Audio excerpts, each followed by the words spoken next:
Госпожо Тодорова, разкажете ни за това място, където се намираме в момента. В момента се намираме в село Боженица. Местността, в която е насъждението, се казва Бельова лъка. Това е към община Ботевград, населено място. Значи, спряхме се да направим това насъждение тук, тъй като първо беше пустеещо и това означава, че почвата е отпочинала. Второ, което ни привлече, че има в близост водоизточник. Третото, което е, след като направихме почвените проби, се установи, че почвата е добра и е подходяща за такова насъждение. И така започнахме. Разкажете ни сега последователно какви препарати, торове сте използвали от създаването на това насъждение и какво смятате за бъдеще да правите? Значи, по принцип, единственото нещо, което сме използвали при създаването на насъждението е хумустим и тероет. Значи, преди да бъде засаден всеки един стрък, ние направихме необходимия разтвор, който е на 20 на литър вода, 20 мл хумустим и всяко едно растение беше потопено и престоя около 5-6 часа в разтвора, след което се засади. Каква беше целта на това нещо?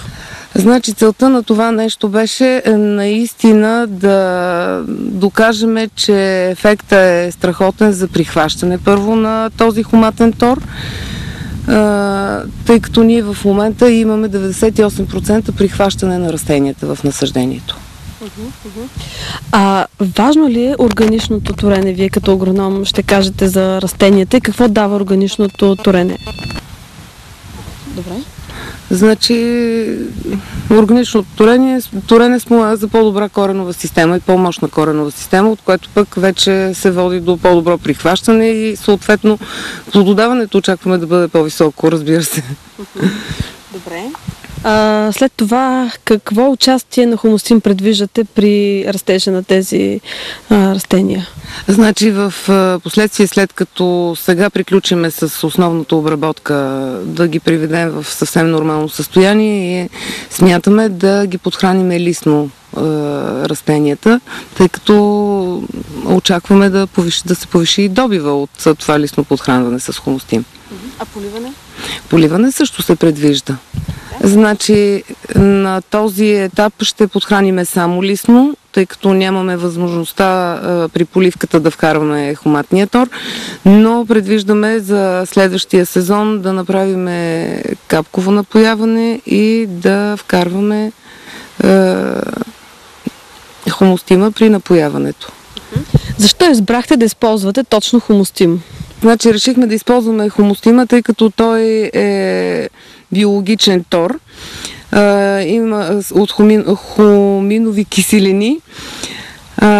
Другото, което е, значи, откъде съм се запознала с това нещо. Аз в продължение на 6 години работих в община Ботевград и отговарях за земеделието на цялата община, така че съм имала възможността да контактувам с много хора, които са го използвали и той е доказал ефекта при създаването на насъжденията им.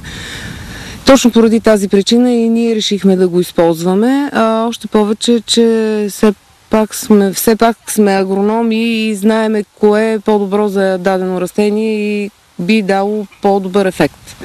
В момента какъв е ефектът от хумустим на този етап от развитието? Значи на този етап, освен че имаме 98% прихващания в насъждението, то имаме, въпреки че на първа вегетация на насъждението, имаме по 6 до 7 плодни клонки заложени на стрък ягода. А какъв потенциал носи за растенията?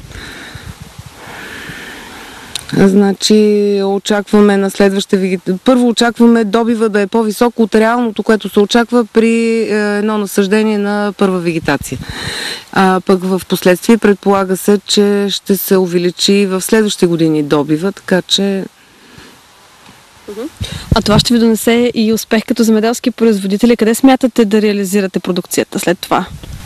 Значи, за реализация на продукцията, когато произвеждаш качествена продукция и чиста продукция, която се кодира на пазара, не би следвало човек да се притеснява, че не би могъл да я реализира. Значи, ние точно това смятаме да направим, да произведеме чиста продукция и качествена.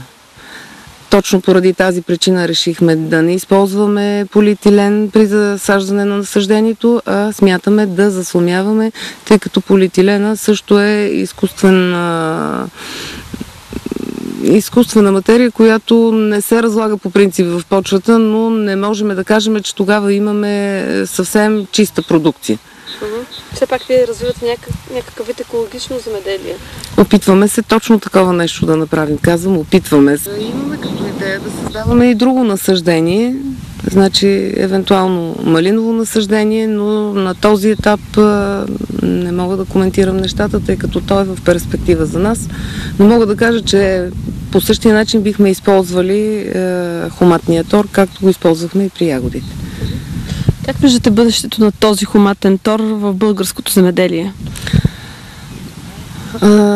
Аз очаквам не само агрономите, специалисти, които сме в областта на селското стопанство, очаквам и всички останали земеделски производители, които се занимават с селскостопанска дейност, да проумеят, че наистина ефект е много добър на хуматния тор и да го използват, защото първо, при прилагането на този хуматен тор имаме по-добро прихващане на растенията, второ, увеличават се добивите, трето, те са по-устойчиви на заболявания, самите растения, така че надявам се занапред той да се наложи още повече в производството в селското стопанство.